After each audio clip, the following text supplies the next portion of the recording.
সাকিব আল হাসানকে নিয়ে আজকে বিসিবি যা বললেন,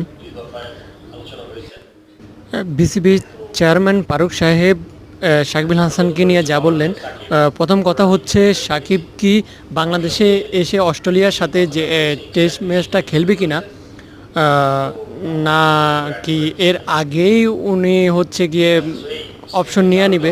তো ওইটা নিয়ে উনি যেটা মন্তব্য করলেন, আমাদেরকে যেটা বললেন, সাকিব যদি আসতে চায় দেশে আর যদি শেষ খেলাটা খেলতে চায় বাংলাদেশে, তাহলে ওর নিজের ইচ্ছাতে আসতে হবে, আর না হয় সরকার ওইটা বিবেচনা করে দেখতে হবে। আর এটা নিয়ে বিসিবি কোনো ধরনের যুক্ত নাই। ফারুক সাহেব এটা সম্পূর্ণভাবে বলে দিলেন যে এটার মধ্যে বিসিবির কোনো হাত নাই ওর আসা যাওয়া নিয়ে। সাকিবের এই যে অপশন নেওয়া নিয়ে সাকিবের বক্তরা আসলে কি বলতে চায় সাকিবকে উদ্দেশ্য করে।